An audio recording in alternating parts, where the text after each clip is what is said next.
Good morning mga idol. Ito na naman, ako'y nagluluto ng maraming pasayan mga idol. Ito yung pinapaluto sa akin ng big boss namin. Bali ngayon mga idol, naghihiwa ko ng kamatis. Sabay ahaluin ko yung niluluto kong pasayan, yung ulam nila ng boss ko.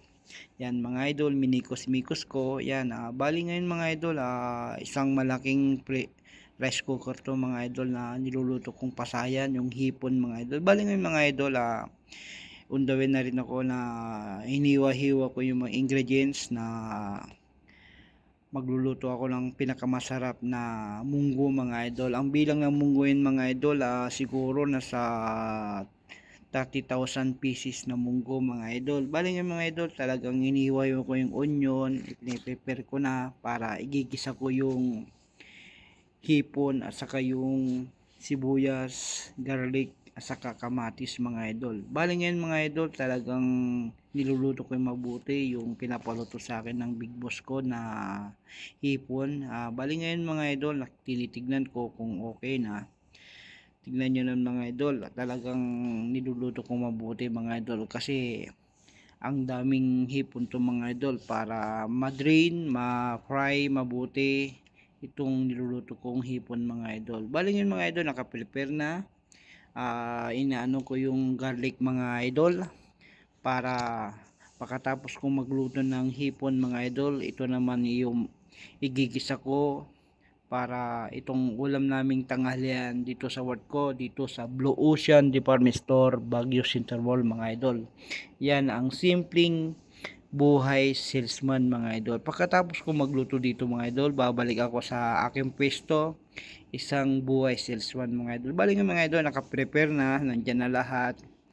Yan mga idol. Bali ang gagawin ko mga idol, linisin ko na yung mini kitchen namin at saka isusunod ko na rin yung ang aking ingredients ay isang masarap na gulay na ampalaya mga idol. Bali ngayon mga idol, iwa-iwain ko yung ampalaya para ihahalo ko sa aming ulam na masarap na simple recipe na munggo mga idol. Yan mga idol, talagang pinipipili ko, iniwa-iwa ko maliliit yung ampalaya mga idol para pagkatapos kong magluto ng hipon, yan, pinahina ko konti yung niluluto ko para hindi masusunog agad mga idol. Yan, bali mga idol, talagang legit na legit ako na paghahalo sa aking niluluto para hindi masyadong masunog mga idol. Talagang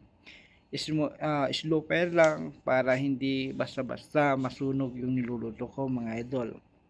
Bali mga idol, kinuha ko na yung dahon ng nagpapasarap sa munggo, itong dahon ng malunggay mga idol. Bali ngayon mga idol, ang gagawin ko dito, himay-himayin ko, sisigligit ko yung tangkay at saka yung dahon mga idol, iniisa-isa ko para hindi maisama yung tangkay mga idol. Kasi ang kagandahan dito mga idol, pag nagluluto ko ng munggo, talagang may malunggay. Bali na naman mga idol, hahaluin ko na naman yung hipon mga idol. Bali ngayon pulang pula na yung hipon mga idol. Siguro mga idol, itong hipon na to mga 2 minutes, 3 minutes, 4 minutes o 5 minutes, luto na to yung niluluto kong hipon na ulam nila ng big boss ko dito sa work ko.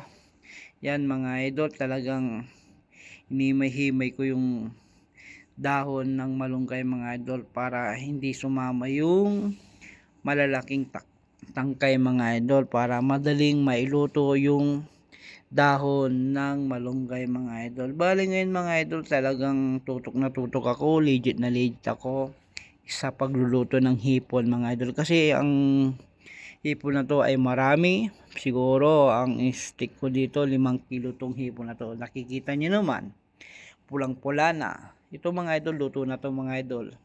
I-drain ko lang mabuti para mawala yung sabaw mga idol. Pagkatapos ko dito mga idol, pag naluto itong hipon na to, isusunod ko na rin igigisa yung hipon na isasahog ko sa aking nilulutong masarap na sabaw na munggo. Bali mga idol, nilagyan ko na ng stove yung nilagay ko na yung kawali.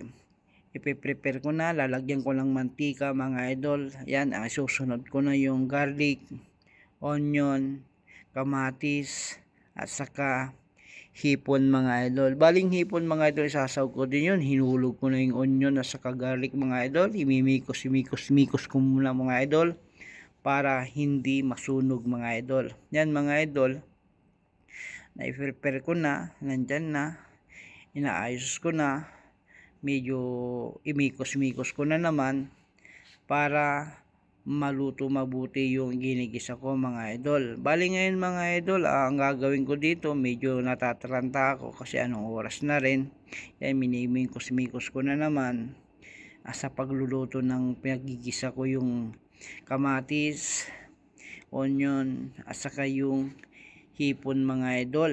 Ayan, bali ngayon mga idol, talagang mga 2 minutes o 5 minutes bago kong malutong igisa ito mga idol. Lalagyan ko muna ng patis mga idol, pangpalasa tong sa niluluto ko mga idol. Yang mga idol, ang patis mga idol ay nagpapalasa sa munggo mga idol, nagpapalapot at saka ang kagandahan, nagpapasarap ng lasa mga idol itong patis na ito mga idol. Bali ngayon mga idol, minimikos ko na naman para madurog po yung tomato sauce. Tomato yan, nilagay ko ng kamatis mga idol. Yan, nakikita nyo naman. Huli kong nilagay yung kamatis para masulit na madudurog, para lalasang lalasa. Nakikita nyo naman mga idol. Ayan, minikos ko, pulang-pula na yung hipon at saka yung kamatis. Kailangan madurog tong kamatis, lalabas yung katas niya at saka yung aroma niya mga idol.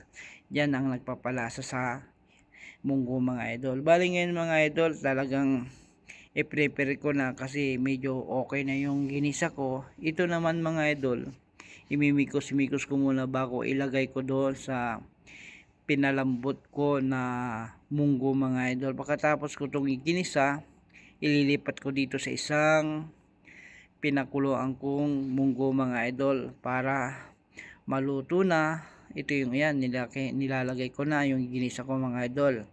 Pagkatapos kong nilagay is yung cooking pot na kasirola na pinaglambutan ko ng munggo, ilalagay ko na sa stove mga idol. Yan, makikita nyo naman mga idol, imikos ko muna para magka halo-halo na sa aking pinagluluto mga idol. Nakikita nyo naman, nako, ang sarap tong ulam naming tanghalian mga idol dito sa